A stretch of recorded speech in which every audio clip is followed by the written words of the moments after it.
the Logan Pettis Show. Why is it called the Logan Pettis? Well, because I happen to be Logan Pettis, and this is my show, and I would be remiss if I didn't do some RCW general manager duties right now, and run down we have coming up on November the 23rd, which is Sunday, November the 23rd, just a week from when I'm broadcasting right here. We have RCW Acceleration from the Good Shepherd Lutheran Activity Center, and I want to talk a little bit about that, and then I want to talk about something interesting that happened from up my neck of the woods, kind of in my own backyard. So you're gonna want to stick around, a little bit of a true crime situation. But let's run down this match card for RCW Acceleration. Show starts at 5 o'clock at the Good Shepherd Lutheran Activity Center, which means doors open at 4. And it is, of course, November. So what is November without a Survivor Series style match? Now, folks, if you will recall, at RCW's last show, RCW Honors, there was a situation where the Galvan family, who are now RCW Honors members, or at least New Style Ben Galvan was attacked by Crappy Chris Marvel of the Texas Treats and the Hybrid School of Wrestling clan. Unceremoniously, it was ridiculous. So what I did was I got together with GCWA and I banned Chris Marvel from their show Hotel Horrors in Corpus Christi, Texas. Well, now we're going to get a little bit of retribution. Easy for me to say, right?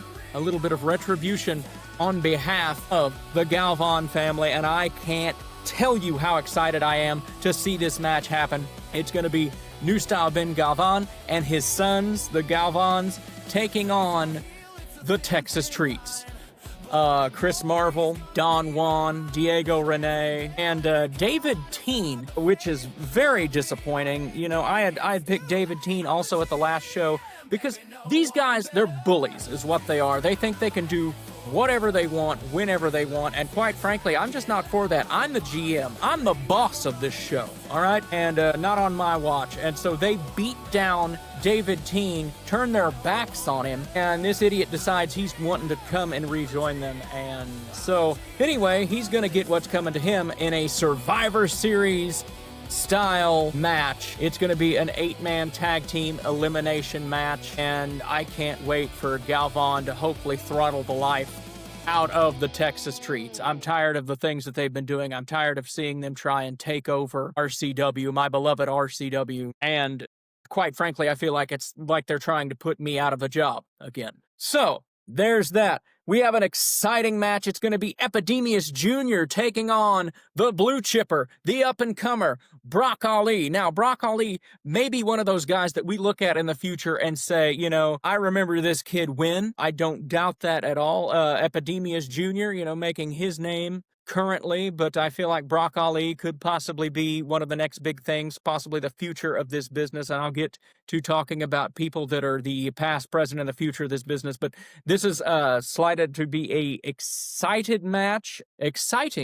I can't speak on this show, folks, but it's my show, so I get to say whatever I want, right? But Epi and Brock Ali, this is sure to be a thrilling match. Acceleration indeed. If you remember the match that Epi put on with Fuego del Sol last year, it really tore the house down.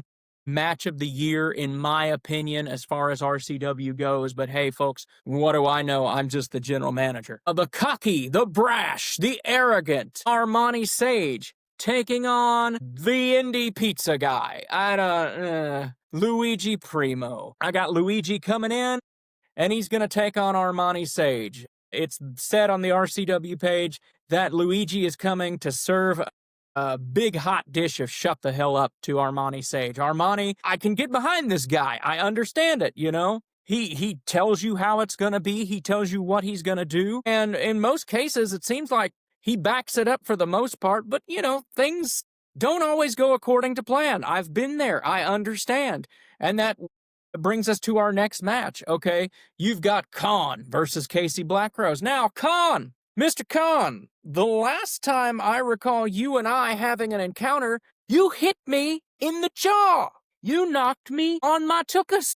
And that's why I've stuck you in a match with this next person. We've talked about, you know, who's going to be the future of professional wrestling. Well, how about a guy that is the present of professional wrestling? You know, So often we get caught up in the legends of the past and then talking about who the next big thing is going to be that we tend to ignore who the current big thing is. And I'm talking about Casey Blackrose, folks. Casey Blackrose, this kid was a client of mine, and I've watched him, just boom, boom, boom, boom, boom up the ladder. He's got every championship belt from like every promotion in San Antonio, been the future Legends champion. He's been an RCW tag team champion. And this kid is the current of professional wrestling, and he is going to take on Khan. And I hope, Casey, that you, just for me, you put Khan in his place. You break his back. A little bit of redemption, retribution for me for a sucker punch that I took a few years back at RCW Mania. So you're going to get Casey Blackrose versus Khan. And then you got Gino Medina returning, taking on the returning Brick Savage. These two fan favorites, I've gotten this match just because. It's for the same reason I put Epi and Jesse Funaki, and I promise we will run that back sooner or later. Jesse and Epi put on a clinic for the last show because I just wanted to see them wrestle. And so now we've got Gino Medina versus Brick Savage. And let's see just who comes out on top. I just feel like these two fan favorites, can really just turn it on out there and give the people what they want. That is all I want to do. I want to entertain you. I say that all the time. Let me entertain you, and this is what I'm hoping to do, is to bring you the best in Texas professional wrestling in Gino Medina, Brick Savage, Casey Blackrose, Khan, Luigi, Armani, Epi, Brock Ali. It's going to be great, folks, I'm telling you. And then, of course, we have the International Championship being defended. Now, the International Championship, near and dear to my heart. I love Alex Arsenal. I love what he's doing out there. And he's going to be taking on KJ Orso. Now, KJ Orso, aforementioned Fuego del Sol put on a clinic as far as lucha matches go with Epidemius Jr. Does he have what it takes to claim the International Championship? We will see. And then, of course, we've got a couple of women's matches been put together by our women's GM, Raina Pink. We have a match for the RCW Women's Tag Team Championship. Of course, Alejandra Quintanilla and Denise Day are going to take on the terrifying Fire and Fury. And I'm going to run that back, a little rubber match from the last show, RCW Honors. We'll see if Fire and Fury can claim those RCW Women's Tag Team Championships from Denise and Alejandra. Of course, that team was kind of put together at the last minute when the woman that I'm going to talk about here in a minute ended up on the injured list. And so we slapped together this tag team. I say we. This is all General Manager Pink, to her credit. She put together a awesome team, and they walked out with tag team gold. So coming up, we have a triple threat for the RCW Women's Championship. And so originally Pink had put this together and announced it, and I was like, all right, here we go. Some more kind of a rubbers match. If you guys remember the Cholas team that used to basically the heavies, the bodyguards, if you will, for Calientita. Of course, they split up, and Ridley Thorne was one of them. So we're going to get to see Calientita versus the injured Ridley Thorne. Ridley Thorne was supposed to be part of that tag team with Denise Day for the RCW Women's Tag Team Championships. And like I said, she was injured. Actually, as a matter of fact, she sat by me at RCW Honors, and it was interesting to get to sit and talk to her for a while. But she's hungry, she's ready to go, she's not letting this injury slow her down. She's back, she's better than ever. She's been in the gym, she's been clanging and banging, as they say, to get ready for this. And as if Calientita, to her credit, Calientita can bring it. We know that. I hate that there's still the question mark. There will always be a question mark for me that looms over her career, because she could have done the right thing and actually challenged Alejandra Quintanilla to a match right then and there, or, said, hey, this isn't right. But no, she chose to abscond with the belt, and then we had the whole ordeal. But yes, now she is the champion. I'll give it to you. You're the true champion, Calientita, right now. But, the question mark still remains over the career. Could she have done it at that time? We don't know. We never will. So the question mark, in my mind, still remains. But yes, Calientita, the RCW champion, is going to take on Ridley Thorne, as I mentioned, and they're including the Beast, SOS, to this match. And how could she possibly turn the tide? We will see. She is a force to be reckoned with. You're not going to want to miss this women's match. You're not going to want to miss RCW Acceleration. You're going to want to get your tickets, and you're going to want to get them now for Sunday, November the 23rd, 2025, Good Shepherd Lutheran Activity Center. The doors open at 4 o'clock. The show will start at 5 o'clock. And yeah, it's going to be a good old-fashioned barn burner, as Jim Ross would say. Now, on to a little bit of true crime. So there's a little town, and it's not too far away from where I grew up in St. Joseph, Missouri. It's actually closer, I would say, to where my parents live in Savannah, Missouri. It says here, according to Wikipedia, it says, Skidmore was first settled in 1840 by William Bunton. Shortly after the Platte Purchase opened the area to settlement. Skidmore itself was platted in 1880 when Skidmore donated 20 acres, that's 81,000 meters for my European people, to the Nottoway Valley Railroad Company, the agent for the Kansas City, St. Joseph, and Council Bluff Railroad, which was eventually taken over by the Burlington Northern Railroad, and that railroad no longer operates. So it's had an interesting history as far as true crime goes. It's a strange little place. So it's one of those little towns, a little burg, that unless you're going to Skidmore, you've got no reason to go to Skidmore, because you've got to kind of venture off over this way.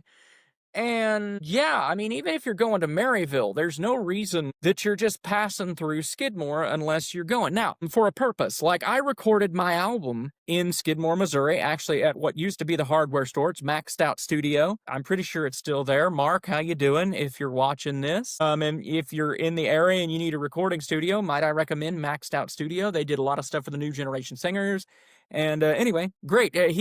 Mark and them were in a band. Oh my goodness gracious. I just forgot the band. I blanked on it completely. Festival. Festival was the name of the band, and they went for quite a while. And I just want to do a little bit of deep dive into some of this. This talks about, is a little brief deal. So July the 10th, 1981. So they had a town bully, and I'll deep dive into this. They had a town bully, mean SOB by the name of Ken Rex McElroy. And Ken Rex McElroy had been terrorizing the town for a while. Again, we'll get into some of this. There's a book written about him by Harry McLean. I'd love to have Harry come on the show and talk about this. Maybe I'll reach out to him and do this. But anyway, so this guy goes into the bar after a bunch of stuff had gone down. They were already having a meeting about this dude in like the Legion Hall up the road. If you've ever been to Skidmore, like literally you can see everything. It's all like one street more or less as far as downtown goes. And he goes, I think the movie depiction is he gets and I've read the book. I feel like I need to again. It's called In Broad Daylight. He gets a 6-pack to go, and I think he buys some cigarettes, and he has a beer at the local bar. They know he's there. He goes and sits in his truck, and then, again, July 10th, 1981, shot to death with at least 2 different guns. Bam, bam, right outside the bar in broad daylight. And that's where the thing gets its name, while sitting in front of the D&G Tavern in town. There were up to 50 individuals who witnessed the event, all of whom denied seeing anything that would help the police identify any of the shooters. It is said that Trina McElroy, who is his wife, saw one of the gunmen and identified him, and the prosecutor took the case to 2 grand juries, but neither one of them thought any crime had been committed, so there was no indictment. Like, this is vigilante justice at its finest. As of 2025, right now, the murder has never been solved and is still an open case. Crazy. It says McElroy had a reputation as the town bully and had often fended off 20 charges for acts of theft. You can't say this word on YouTube anymore, but it starts with an R, and other violence, often by means of witness intimidation. In the months before his death, he was appealing a light sentence for shooting a 70-year-old grocer, Bo Bowenkamp, right in the neck. So if you go there, and I've got pictures, if I can provide them in here, I will try to. But there used to be a landing. There still is, because there was a restaurant in there recently. But yeah, Bo Bowenkamp was standing on this landing behind his restaurant, and this dude just came up, bam, shot him, like point blank almost in the neck. Anyway, town residents had been upset over the inability of the courts to deal with him. Author Harry McLean recounted the incident and its background in a best-selling and award-winning book in broad daylight. And then how I learned about this, actually, was in a 1991 made-for-TV movie starring Brian Dennehy of, I believe it's Tommy Boy fame. He's the father. And Cloris Leachman. It was filmed in Texas, but yeah, it was also the focus of an A&E network program, City Confidential, Season 2, Episode 22, entitled Skidmore Frontier Justice. That's just one of the stories. And then, okay, time goes on and people move away, and like it's a strange thing to get people to even talk about to this day. But I mean, more and more of that generation is dying off, and so people are talking a little bit more. But then on October 2000, a man by the name of Glenn Dragoo beat and dragged his girlfriend Wendy Gillenwater down several county roads outside of Skidmore, causing her to die, obviously, and her body was found outside her Skidmore home. Dragoo was then convicted of second-degree murder and sentenced to life in prison with the possibility of parole by a Nottoway County judge.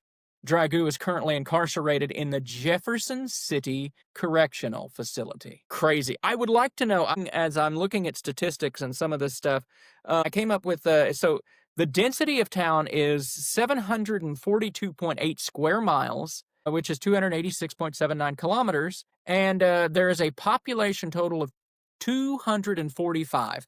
I'd be curious, it might be in Harry's book, actually, in broad daylight, what the population was in, the 80s there of Skidmore. They say it was, it's a little farming community, but they say there were more people, but that depends on, are they counting like a area outside of town proper or town itself?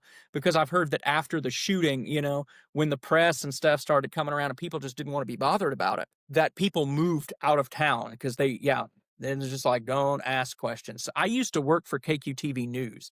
And I remember one time I went up there. I don't remember what I went to Skidmore for at the time, but I had my KQ2 jacket.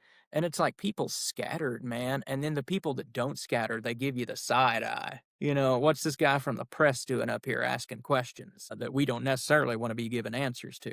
So, all right. And then this is one of the Gillenwater case happened. I vaguely remember that as kind of a local thing. I know some Gillenwaters in Savannah, Missouri, where my parents currently reside, but that case didn't get a lot of traction. But then April of 2001, Branson Perry.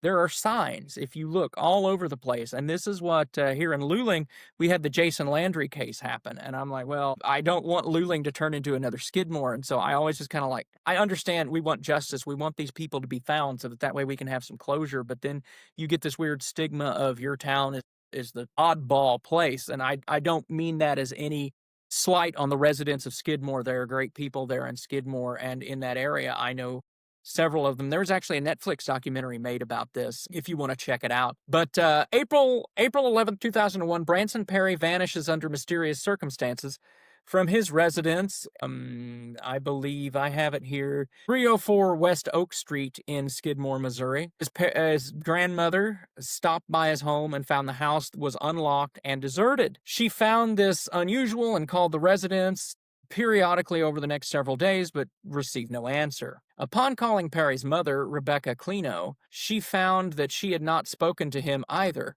Ground search parties were then organized by the Nottoway County Sheriff's Office within a 15-mile, 24-kilometer radius of the Perry residence. Numerous fields, farms, abandoned buildings, you name it. No stone unturned. They're looking, man. They were searched, but the efforts proved to be fruitless.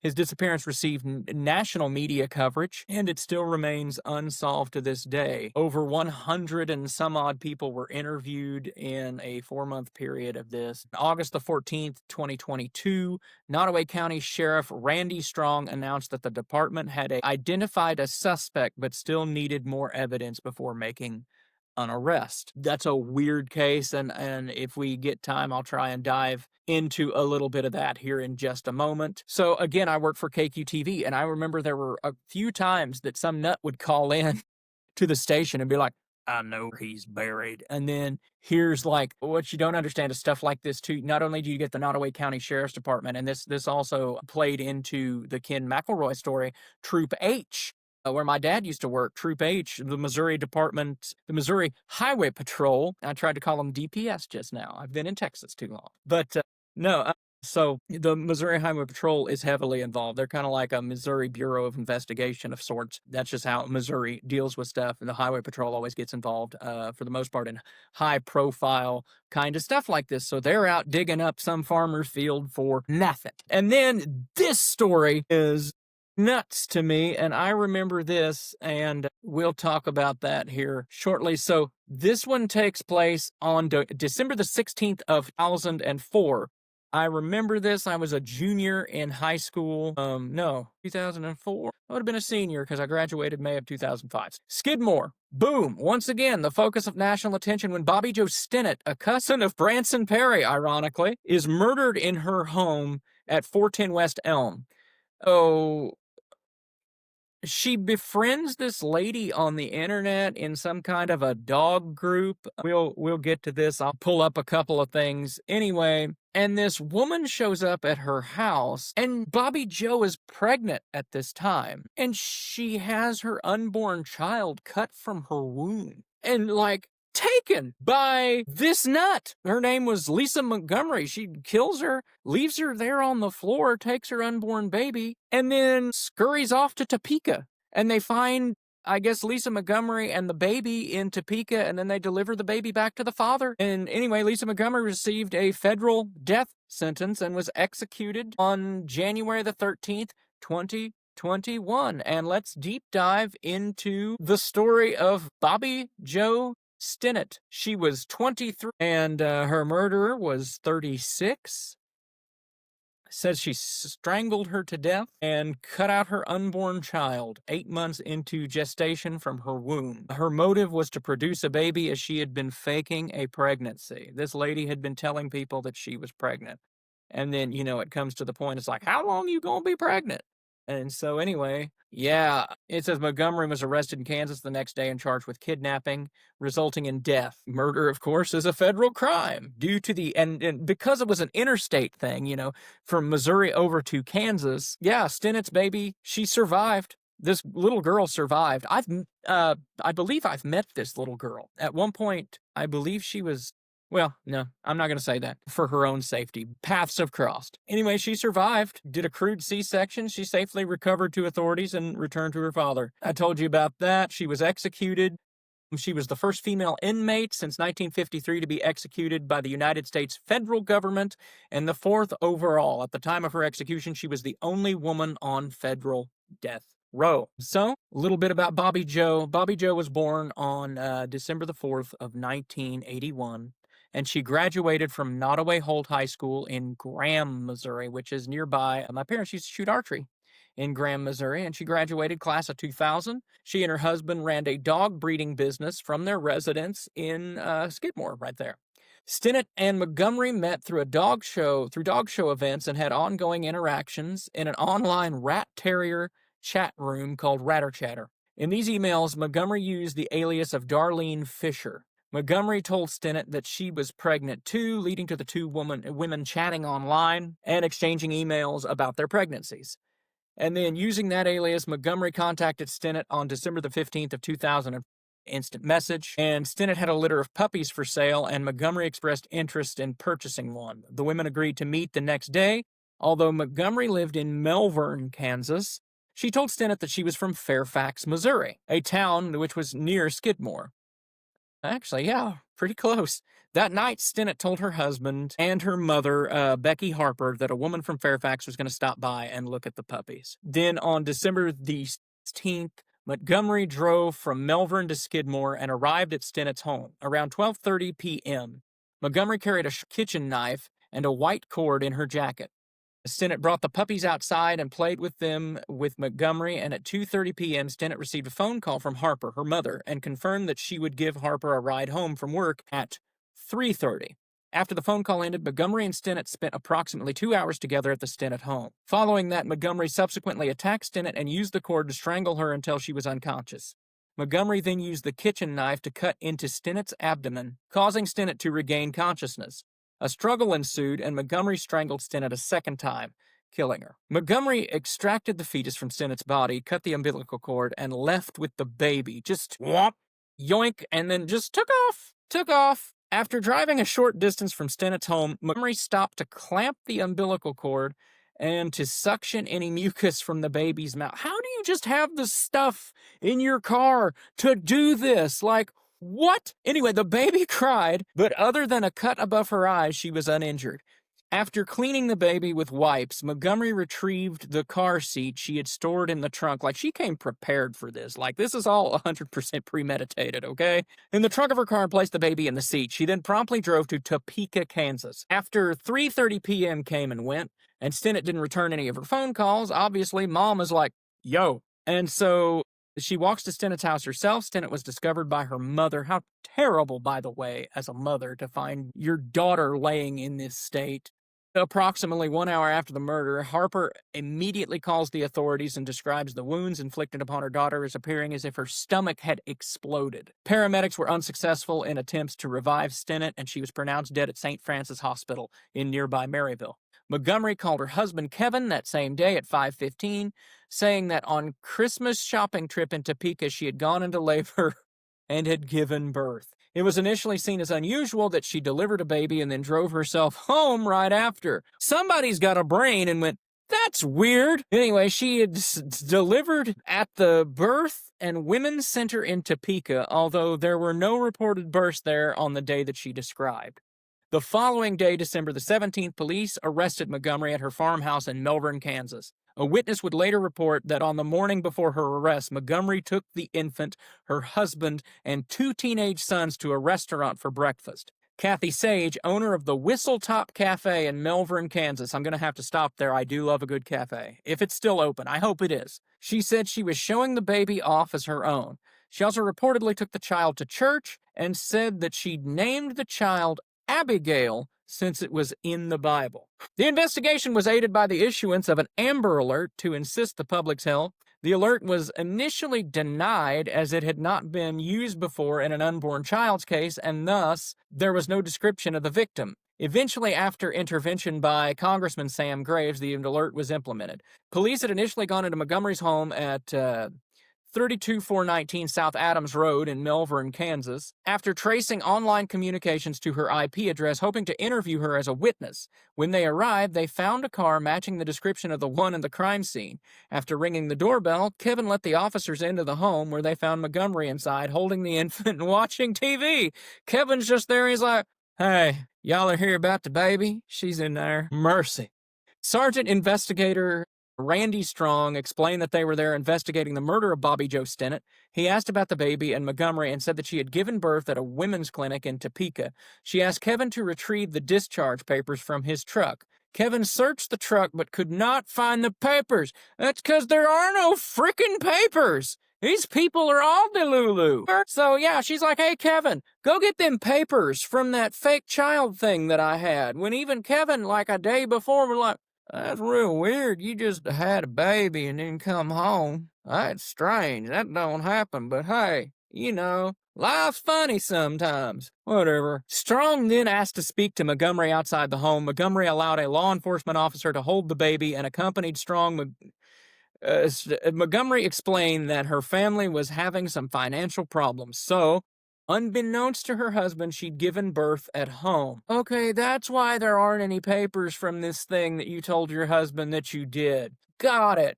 With the help of 2 friends. When asked the name of the friends, Montgomery responded that they had not been with her at the house, but were available by phone in case she had trouble delivering the baby. So the 2 friends that helped her deliver the baby weren't there, but you can call them and they'll be like, yeah, we're privy to this information. Well, this lady just delivers a baby at the house. I'm not saying that it can't happen, people, but what are the likelihoods of somebody just delivering a kid in the house? And I guarantee the police are sitting there going, okay. Montgomery said that she had given birth in the kitchen and had disposed of the placenta in a nearby creek. At Montgomery's request, the officers moved their questioning to the sheriff's office. Shortly thereafter, Montgomery confessed to killing Stennett, removing the fetus from Stennett's womb, abducting the child, and this all occurred within an hour time frame. The kidnapped newborn, whom she claimed as her own, was then recovered and soon placed in custody.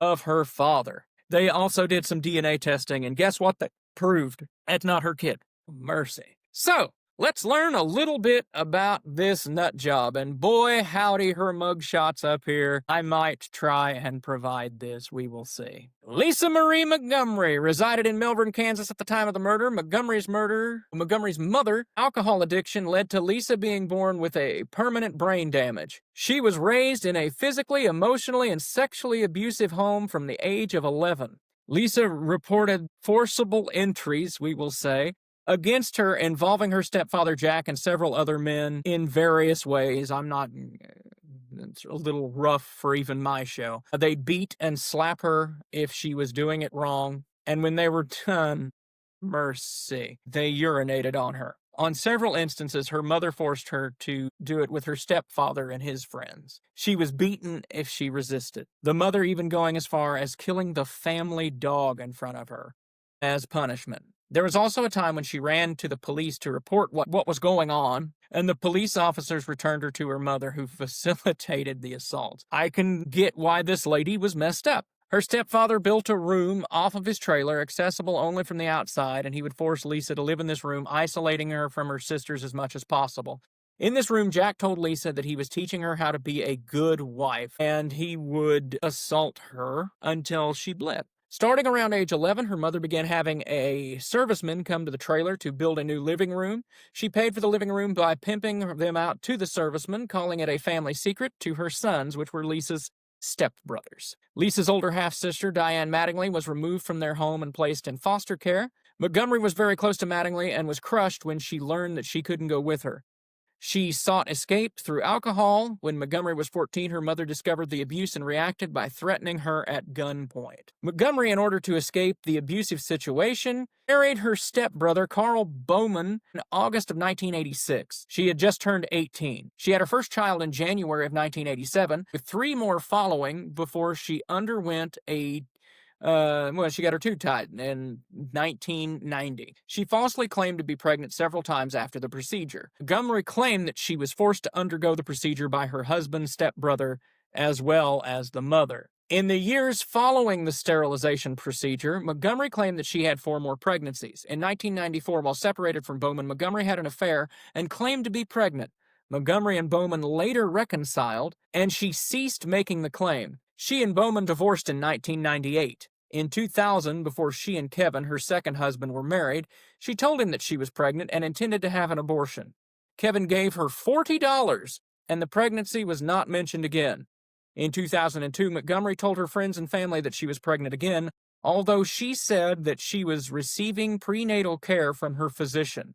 She would not allow Kevin to attend the alleged appointments. Her physician testified that he had treated Montgomery for ankle pain and a cold, but he did not provide any prenatal care, despite Montgomery's claims to the contrary. When the alleged due date passed, Montgomery told Kevin that the baby had died and that she had donated its body to science. And Kevin went, "Oh, all right, then." Montgomery again claimed in the spring of 2004 that she was pregnant and due in December. This coincided with a custody battle, which started up roughly in the same time of spring 2004. The custody battle was between her ex-husband, her stepbrother, and herself. It is believed she faked this particular pregnancy to win over the judge during the court hearings. He knew that Montgomery was unable to become pregnant and that she was again making baseless pregnancy claims. He and his new wife sent emails to Montgomery telling her that they had planned to expose her deception and use it against her in the custody proceedings. Montgomery said that she would prove them wrong, and on December the 10th, 2004, days before the kidnapping, Bowman filed motions for a change of custody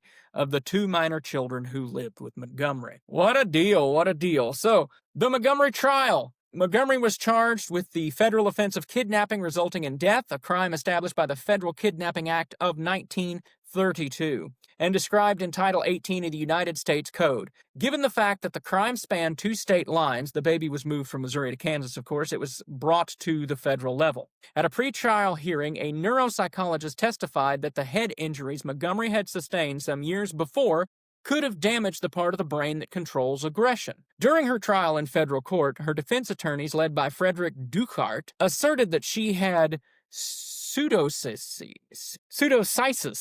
Pseudocyesis. That's a word that I've never seen before. But pseudocysis is a mental condition that causes a woman to falsely believe that she is pregnant and exhibit outward signs of pregnancy. According to The Guardian, Duchart attempted to follow this line of defense only 1 week before the trial began, after being forced to abandon a contradictory statement that Stinnett was murdered by Montgomery's brother Tommy, who had an alibi. As a result, Montgomery's family refused to cooperate with Duchart and described her background to the jury. All that stuff that I just read you, wow. Anyway, Dr. V.S. Ramachandran and Dr. William Logan, nice name, gave expert testimony that Montgomery had pseudocysis, C-Y-E-S-I-S, in addition to depression, borderline personality disorder, and post-traumatic stress disorder. I'll agree with that. If everything that they say up there is true, all right, yeah. Ramachandran testified that Montgomery's stories about her actions fluctuated because of her delusional state. Thus, she was unable to describe the nature and the quality of her acts. Both federal prosecutor Roseanne Ketchmark and the opposing expert witness forensic psychiatrist Park Dietz agreed strongly with the diagnosis of the pseudocysis. On October the 22nd, 2007, jurors found Montgomery guilty, rejecting the defense claim that Montgomery was delusional, and October 26, the jury recommended the death sentence. Judge Gary A. Finner formally sentenced Montgomery to death on April 4, 2008. The pseudocysis defense, Montgomery's past trauma, and her separate diagnosis of mental illness were not fully revealed until after her conviction. This led critics, including The Guardian journalist David Rose, to argue that Duchart provided an incompetent legal defense for Montgomery. Finner required Duchart to be cross-examined in November of 2016, and he rejected all criticism and defended his conduct. On March 19, 2012, the U.S. Supreme Court denied Montgomery's certiorari petition. Montgomery, who was registered for the Federal Bureau of Prisons under number 11072-031, was incarcerated at Federal Medical Center Carswell in Fort Worth, Texas, where she remained until she was transferred to the site of her execution.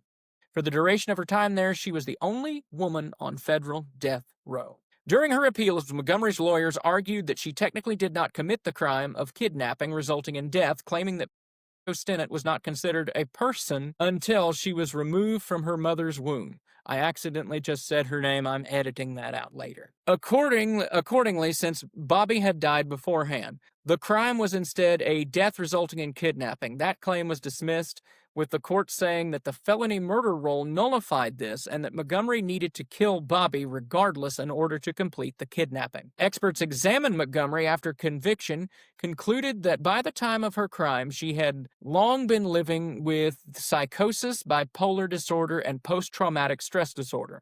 She was said to be often disassociated from reality and to have permanent brain damage from numerous beatings at the hands of her parents and spouses.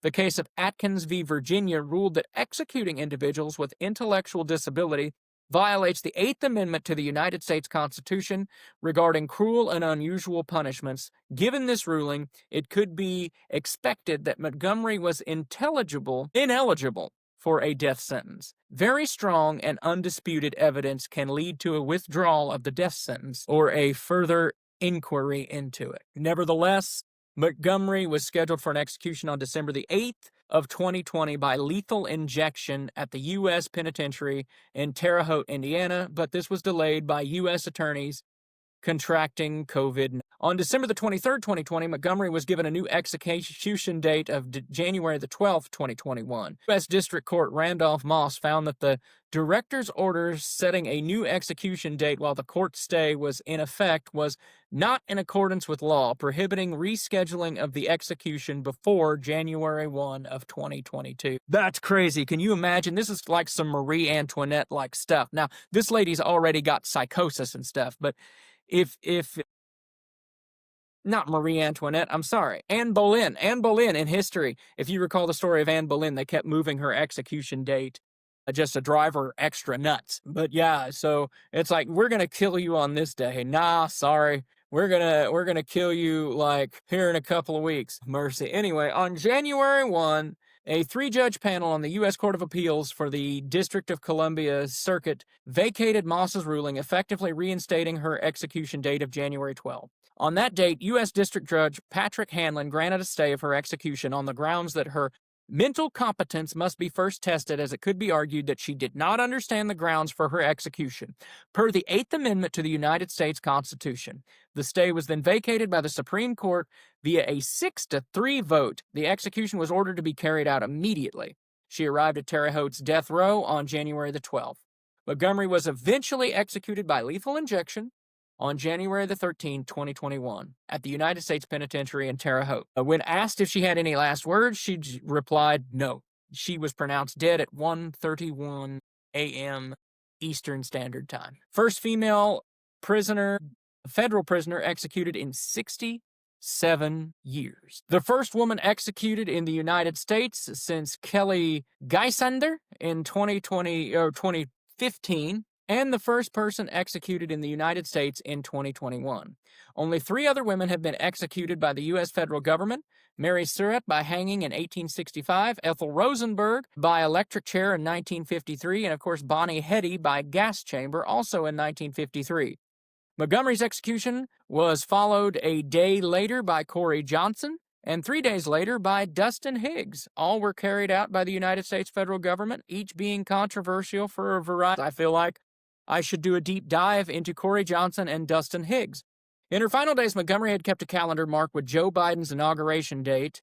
Joe Biden had promised to enact a moratorium on capital punishment at the federal level. True to his promise, Biden enacted the moratorium on July 1, 2021. In 2023, one of Montgomery's attorneys admitted that Montgomery's legal team had briefly considered taking her off the medications she was on to stabilize her mental health. The intent was for Montgomery to go absolutely psychotic. You want to get nuts?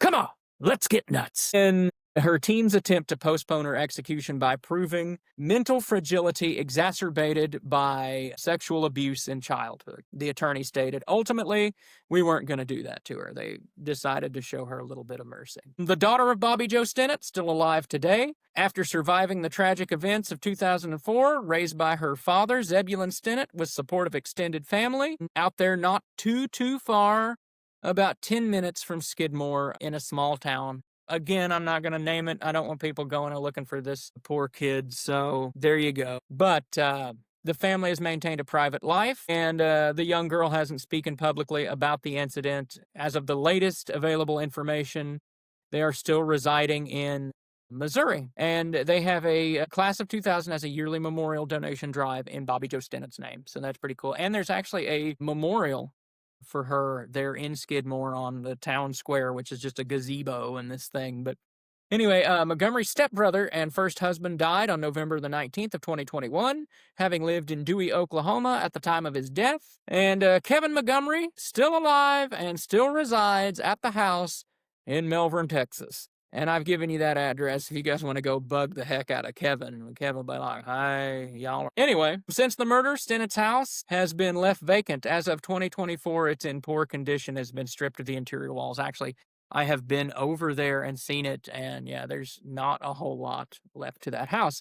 This case, described in author Diane Fanning's Baby Be Mine and William Phelps's Murder in the Heartland. The case featured on an episode of true crime series Deadly Women titled Fatal Obsession, in that episode of the true crime series Solved titled Life and Death, and in the 5th episode of the documentary series No One Saw a Thing. That's the one I was talking about that aired on the Sundance Channel on August 29th, 2019. Very interesting if you want to take a deep dive and see some of the people that were involved in this. Like Britt Small is one of my favorite people of that. Britt Small, God rest him, has since passed away, as Britt Small and Festival was the name of the band I was thinking of earlier. My buddy Mark from the Maxed Out deal and a couple of people that I actually went to church with are involved in this documentary. So really cool to get to see this. The case also helped inspire the novel. It helped inspire the novel Deliver Me by Ellie Nash, where a woman is morbidly obsessed with becoming pregnant. So there you go. There's the story of Bobby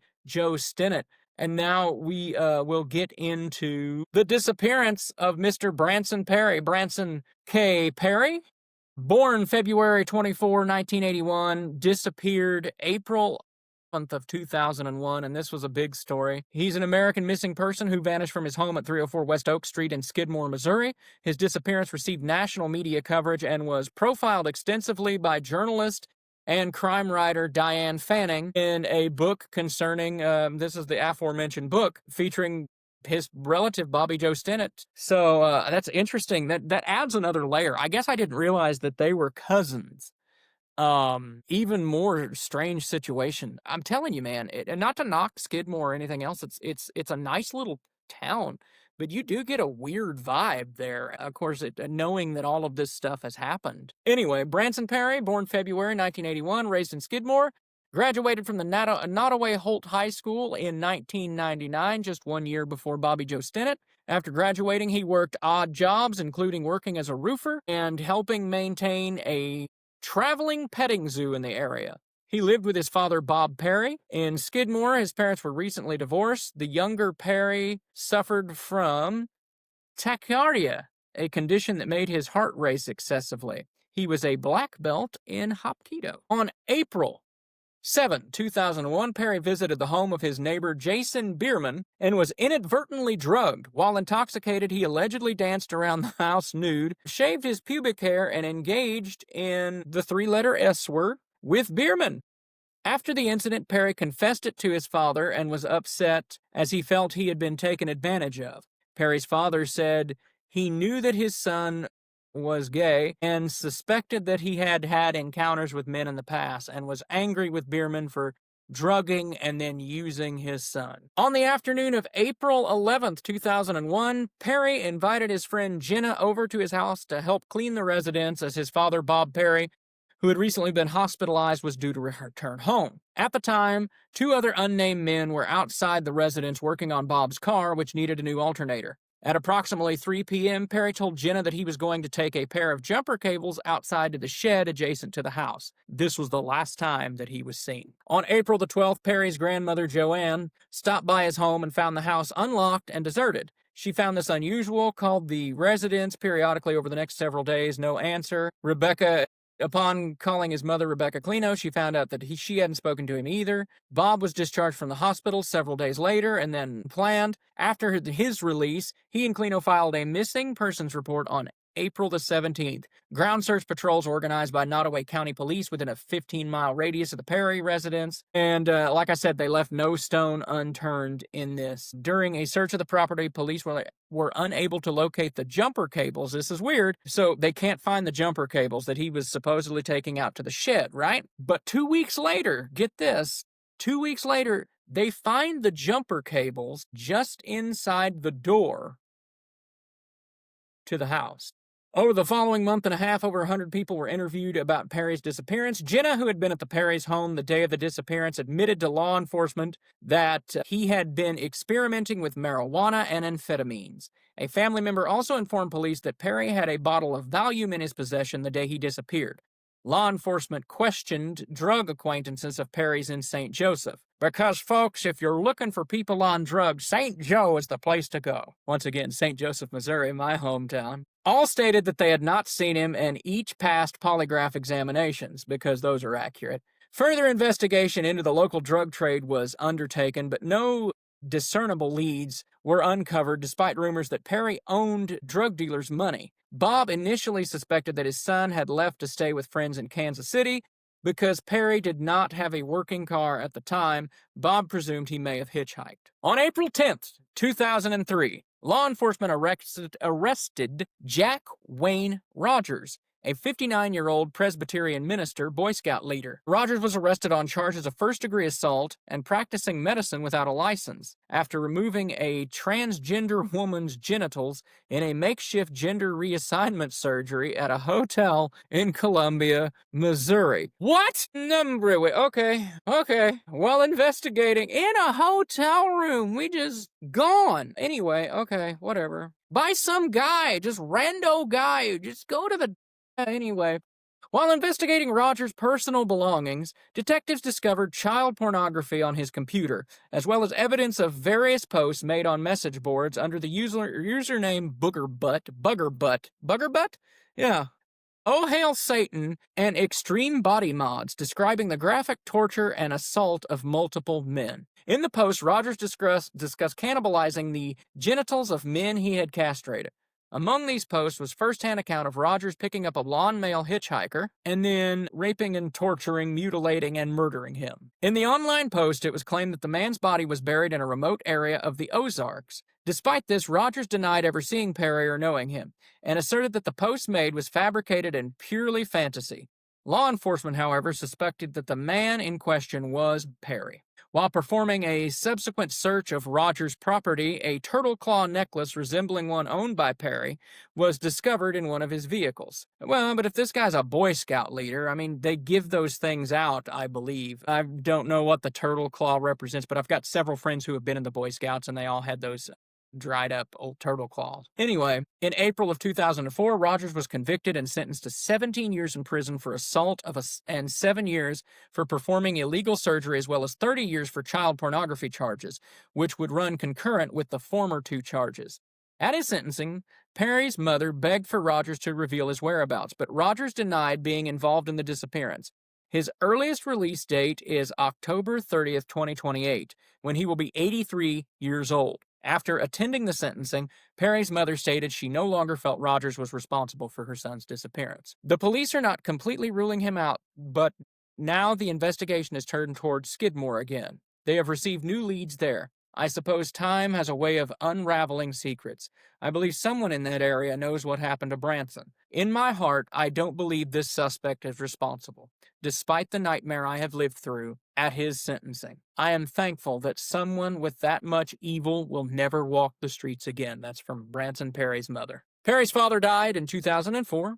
In June 2009, law enforcement revealed that they were completing an excavation of a site in Quitman, Missouri, after receiving a credible tip that Perry's remains may have been located there. Over a period of 2 days, excavators dug a 23-foot, that's 7 meters, deep hole that covered an area of around 20 feet, 6.1 meters by 40 feet, 12 meters, and at that time, another local farmer who resided about 1.5 miles or 2.4 kilometers east of Quitman stated that law enforcement had searched his property several years prior, searching for an abandoned well, but the search yielded no results. And in 2019, Kleino offered a $20,000 reward for information leading to her son's whereabouts. Sadly, in February of 2011, Kleino died after a years-long battle with melanoma. Joanne Stinnett, Perry's grandmother, said at the time of Kleino's death, around town we searched every oil well, every outside toilet. We searched everywhere that was a possibility for us to think something could be there. Monica Kaysen, the founder of CUE Center for Missing Persons and friend of Kleino, stated that she and other close friends had promised that they would continue to look for her son. In her obituary, it was noted that Kleino was preceded in death by Perry, and she was buried beside an empty plot for Perry that still lists his date of death as April 11th, 2001, the day he disappeared. On August the 14th, 2022, the current Nottoway County Sheriff Randy Strong announced a suspect had been identified, but more evidence was needed before an arrest could be made. I kind of want to look into this. I was not aware of that. I've lived in Texas for quite some time, and this case, outside of remembering some of the ins and outs and the giant signs and whatnot that have been posted. Unfortunately, this is what's going on. We haven't found him. His mother has died, and then these giant billboards, they were like black and white and red, and like they caught your attention, and I remember his face, and they've all started to fade into memory. Perry's disappearance was profiled extensively in Diane Fanning's 2006 book, Baby Be Mine. And then the case was also receiving coverage in a July 17th, 2010 episode of the Fox television program America's Most Wanted and the Sundance Channel series, of course, No One Saw a Thing, that aired in 2019. And I suggest that you check that out for a little more deeper dive into this subject. And now we get to the main event, the big weird of Skidmore, the guy that started all of this off, Mr. Kenneth Rex McElroy. Ken Rex McElroy, born June 16th, 1934, died in July 10th of 1981, American criminal and convicted attempted murder who resided in Skidmore, Missouri, known as the Town Bully, and his unsolved killing became the focus of international attention over the course of his life. McElroy was accused of dozens of felonies, including assault, child molestation, statutory rape, arson, animal cruelty, hog and cattle rustling, and burglary. And folks, that's just to name a few. So it said that this guy was something else. This guy's a real piece of work. And it's like the only person he was ever afraid of was a Missouri State Highway Patrol trooper who's depicted in the movie by, oh my gosh, now I've lost his name. He's the guy from the Muppet movie, Maniacal Laugh. I think Chris Columbus, I believe is his name, maybe. Anyway, no, so, but he was like afraid of this guy because this guy had power, and this guy wasn't afraid of him. This guy wasn't intimidated by this guy, but this guy, walked around, he intimidated people. He's the kind of guy, the movie, I like the depiction of him in the movie, always had the black shirt with the leather vest and the hair slicked back. He had that Elvis hairstyle. And anyway, there used to be a gas station nearby where my house was. It was a diner later, and I think my dad told me that he used to show up in a 57 Chevy full of like hogs in the back of it that he'd stolen from someplace. My mom had a run-in with this guy. I know several people that had run-ins with this guy. Just a no-count guy, as I read off the charges right there. In all, he was indicted 21 times, but he escaped conviction each time except for the last. In 1981, he was convicted of attempted murder in the shooting of the town's 70-year-old grocer, Ernest Bo Bowenkamp. McElroy was released on bond pending an appeal, after which he engaged in an ongoing harassment campaign against Bowenkamp and others who were sympathetic to Bowenkamp, including the town's Church of Christ minister. On June the 30th, 1981, he appeared at a local bar, the D&G Tavern, armed with an M1 Garand rifle and bayonet, and threatened to kill Bowenkamp. I believe the movie version of it, he says, yeah, he's an old WW2 man. I haven't figured out yet if I want to stick him first and then shoot him, or if I want to shoot him and then stick him. Either way, I'm going to lay that old bastard open from crotch to crown. And that didn't sit well with the locals. He wasn't supposed to have had a gun during this time because, he'd already been convicted, but we'll see if this talks about it. The next week, McElroy was shot and killed in broad daylight as he sat with his wife Trina in a pickup truck on Skidmore's Main Street. He was struck by bullets from at least 2 different firearms in a crowd of people estimated at numbering between 30 and 46. And again, if you've ever seen this town, it's one of those towns where the post office and all this stuff is over here on this side. Like there's a post office and whatever there used to be. And then right here is the D&G Tavern. And then there's the street in the middle. So the hub of town is here, as you go up this street. We're going up the street right here. So over here's your post office and your stuff. And there used to be a store of some kind. And then over here is the D&G Tavern. And then as you make your way up the street, there's a 4-way stop, and then like the Legion Hall is up there, and then you turn the corner, and that's where the front of the grocery store is, and there were a couple other little businesses, and then the hardware store where I said I recorded my album. So if all these people were milling about and shots rang out, and they say supposedly he was shot in the back of the head from the post office area, it's crazy, man, that nobody saw anything. What happens when you're an A-dub, folks? Don't be an A-dub. So, despite the many witnesses, nobody came forward to say who shot him, and as of right now, nobody's been charged. Vigilantism at its finest. The town took care of the situation. Law enforcement would not. So, a little bit about Mr. McElroy. McElroy was born on June 16, 1934, the 15th of 16 children born to Tony and Maybelle, maiden name of Lester, McElroy. His parents were poor migrant tenant farmers who had moved between Kansas and the Ozarks before settling outside of Skidmore. He dropped out of school at age 15 in the 8th grade and quickly established... He's 15 in the 8th grade? Anyway, and established a local... I guess he was old for an 8th grader. And established a local reputation as a cattle rustler and a small-time thief and womanizer. For more than 2 decades, McElroy was suspected of being involved in theft of grain, gasoline, alcohol, antiques, livestock, you name it. But he avoided conviction when the charges were brought against him 21 times, often after witnesses refused to testify because he allegedly intimidated them.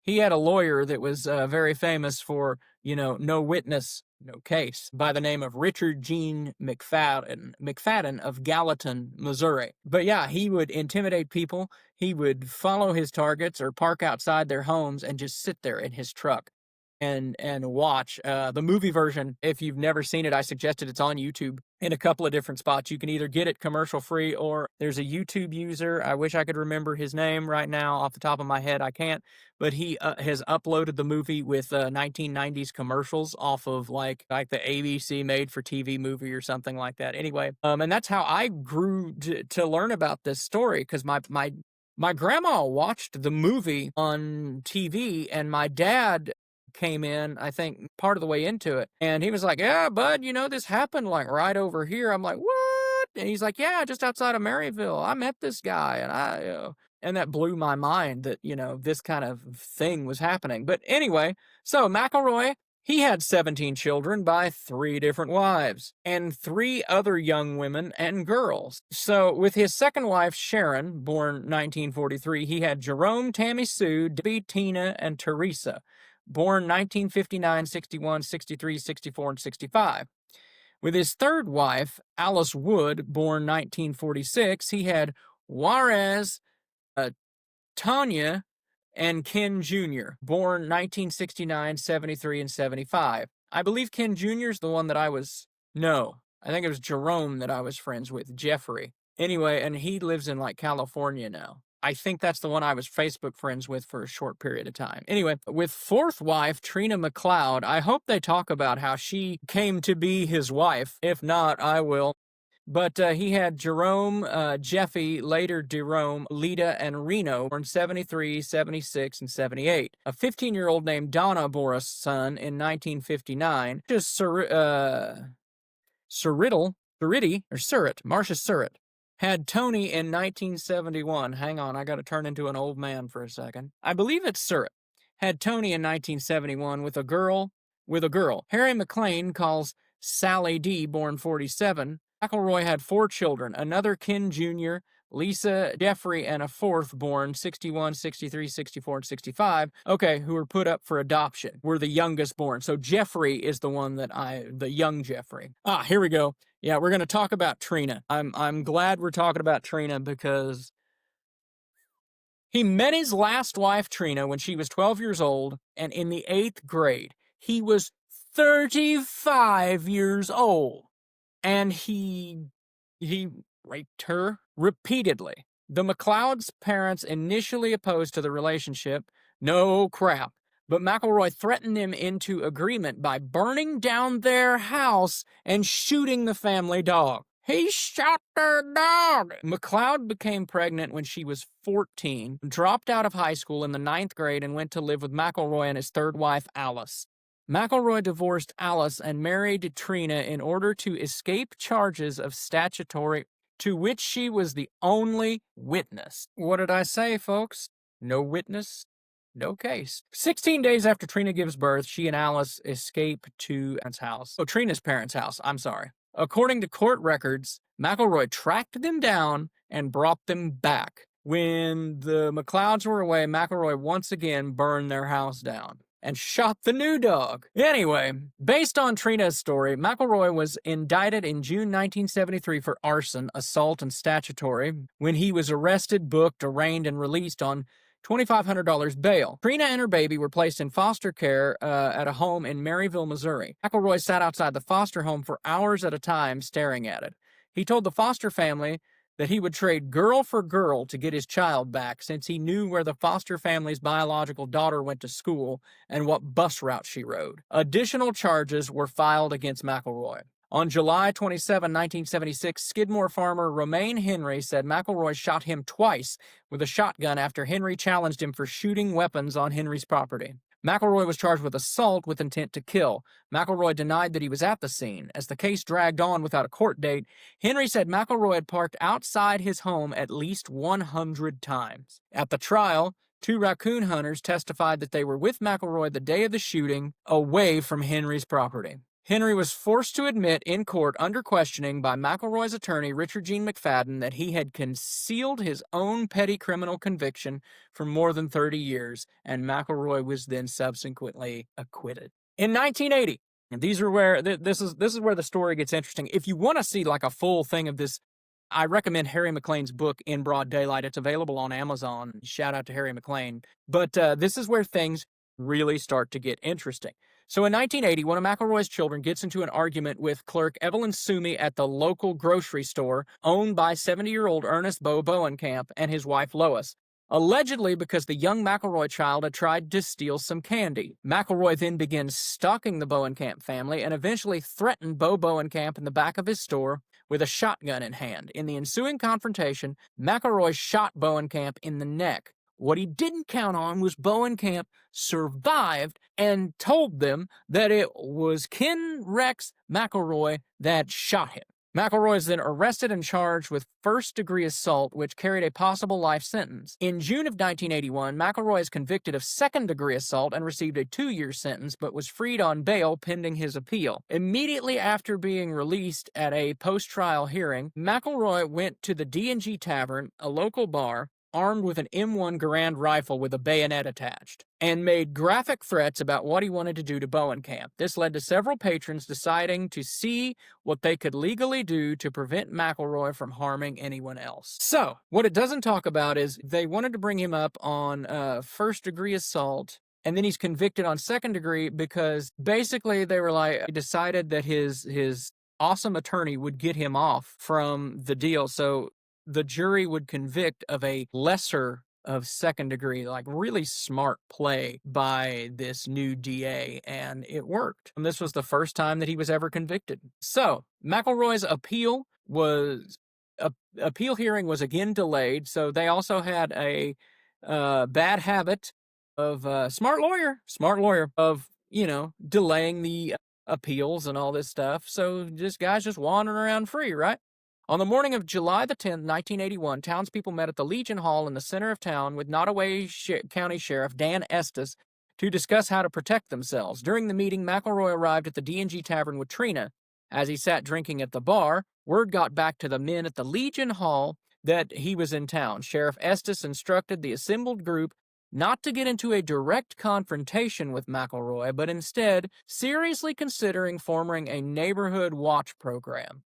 Estes then drove out of town in his police cruiser. Don't engage this guy, okay? I'm telling you, it's a bad idea. I'm just gonna go like a county over. Okay, bye. The citizens at the meeting decided to go to the tavern en masse. The bar soon filled completely. After McElroy finished his drinks, he purchased a 6-pack of beer, left the bar, entered his pickup truck. While sitting in his red truck, McElroy was shot several times but hit only once. Once by a centerfire bullet and once by a .22 rimfire bullet. In all, there were 46 potential witnesses to the shooting, including Trina McElroy, who was in the truck with her husband when he was shot. Nobody called for an ambulance.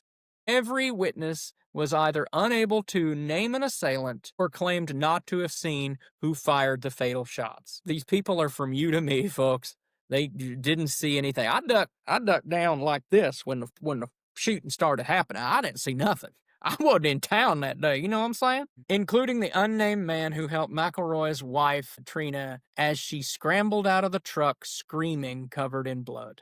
The DA declined to press charges, and an extensive federal investigation did not lead to any charges either. Missouri-based journalist Steve Boer. I know Steve Boer. Steve Boer described the attitude of some of the townspeople as he needed killing. While I agree with the sentiment, I mean, it's still not cool to just go shoot a guy in the middle of the day. But hey, I mean, it wasn't my daughters that he was messing with or stealing my livestock or anything. So there you go. I wasn't there. I can't say that. Anyway. McElroy is buried in Memorial Park Cemetery in St. Joseph, Missouri on July the 9th, 1984. McElroy filed a $5 million wrongful death lawsuit against the town of Skidmore, the county of Nottoway. Sheriff Danny Estes as Steve Peters, mayor of Skidmore at the time, and Del Clement, whom Trina has accused of being the shooter but was never charged. I believe he's since passed away now. The case was later settled out of court by all parties for $17,600 with no one ever admitting guilt. For the stated reason of avoiding costly legal fees should the suit proceed, Trina remarried and moved to Lebanon, Missouri, where she died of cancer on her 55th birthday of January 24, 2012. I believe, if I'm not mistaken, and I might be wrong on this, she ended up a youth leader later on in life. Anyway, in popular culture, 60 Minutes ran a segment on the story in 1982. In 1988, a book about McElroy's murder in broad daylight by Harry N. McLean was adapted into a made-for-TV movie entitled In Broad Daylight. In 91, starring Brian Dennehy, Cloris Leachman, Marcia Gay Harden, and Chris Cooper. Chris Cooper, not Chris Columbus. On February 23rd, 2018, the web series BuzzFeed Unsolved covered McElroy's murder. The event was the subject of No One Saw a Thing, a 2019 documentary miniseries on Sundance TV. The events were subject of the show Ken Rex, a one-man stage play by Jack Holden and Ed Ian, with an original live Americana soundtrack by John Patrick Elliott of The Little Unsaid. The show played at Sheffield's Crucible Theater in October and November of 2024. I'm going to have to check that out. Ken McElroy's murder was featured in 2019 episode of Drunk Mystery 2, Season 6, Episode 8 of Drunk History. I'm going to have to check that out. I love the show Drunk History. And it inspired the 2003 film Dunsmore, starring W. Earl Brown as Ronnie Roy Pritchard, starring as the town bully. And I also believe that elements from the Patrick Swayze film Roadhouse were inspired by the story of Ken Rex McElroy. If you remember Ben Gazzara's character in that film, he terrorized the town and terrorized the bar. And he set fire to, I believe it was the car dealership in that film. So, there you have it. There's that. And real quick, I want to just hit on the movie. It's a great film. Like I said, you can catch it on YouTube. 1991, made for television thriller drama about the life of Ken Rex McElroy, a town bully of Skidmore. McElroy was the fictionalized character Lynn Rowan, portrayed by Brian Dennehy. The film is based on the nonfiction book of the same name. Based on the true events of Skidmore, Missouri, the film centers around the town dealing with violent bully Lynn Rowan, Brian Dennehy, after a confrontation with a local grocery. Rowan begins stalking the owner, Ruth Westerman, played by Cloris Leachman, and her husband, Wes. The harassment culminates in Rowan shooting Wes and claiming self-defense while standing trial through a series of legal maneuvers. Rowan prolongs his freedom for over a year, all the while continuing to harass anyone in the town whom he feels is a threat, including police. After he violates the orders of his appeal, the town decides to meet and figure out how to deal with him. This is one of those great made-for-TV films. It was filmed, I'm going to have to check this out, it was filmed in both Elgin and Bastrop, Texas. I did not know that. I'm going to have to find out where. Bastrop, not too far from me. It stars Brian Dennehy as Lynn Rowan, Cloris Leachman, Ruth Westerman, Marcia Gay Harden as Adina Rowan, Chris Cooper as Jack Wilson, who is the state trooper, John Anderson as Wes Westerman, Ken Jenkins as Bob Webb, Ken Jenkins from Scrubs, Dr. Kelso, Robert Schenken as Reverend Don Douglas, David Needhoff as Marshal Paul Harris, Tony Frank as Sheriff Phil Lewis, Bill Thurman as Virgil Teague, who is the lawyer, Brandon Smith as Todd Lacey, Colleen Keegan as Darlene Rowan, Bill Bolander as Frank Snow, Greta Muller as Marge Summers, Deidre London as Cindy Rowan, Tommy Townsend as Bill Hart, Miles Mulcher as Hank Davis, Matthew Posey as Mayor Dan Austin, Jack Gould as Judge Freeman, Sean Tuvey as Claude Rowan, Rachel Duncan as Paulette Rowan, Blue Deckard as Ray Dennis, Ann Appa as Emma Rowan, and Seth Kaplan, Clint Webb, and Chris Bonmo as Dexter Webb. It was released on VHS in Canada and the UK and later on Laserdisc for the Asian markets. It remains unreleased on DVD. I do have a DVD copy that I ripped off of the YouTube. But yeah, it's got the little girl in it from Beethoven, if you remember Beethoven. But they do a very good job of depicting everything. If you don't want to read Harry McLean's book, you can always get on YouTube and watch the movie, search up In Broad Daylight.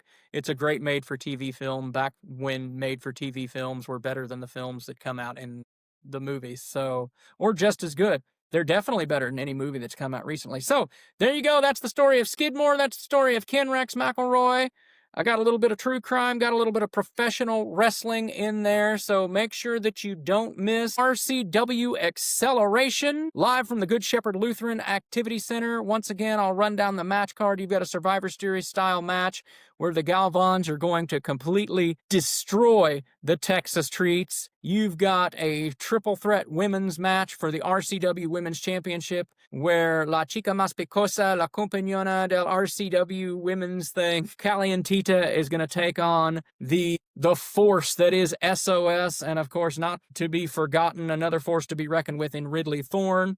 We're going to have an international championship match where Alex Arsenal was going to defend his RCW International Championship against the former Fuego del Sol, KJ Orso, who's got a point to prove. So that's going to bring the house down. Gino Medina versus Brick Savage, these two fan favorites, going to collide. It's going to be excellent. Hopefully, I can get a little retribution of my own when Casey Blackrose, the president of professional wrestling, the man today. Casey, like 50 belts now. I don't know how many. This kid's got so much gold going around. His bag has got to be the heaviest in the world. Is going to take on Khan, the guy that punched me square in the jaw here a couple of years ago for no reason, I might add. I was just in there, taking care of my client, and this guy turns around and bam, next thing I know, lights out, man. Anyway, and then it, cheated. He took advantage of that.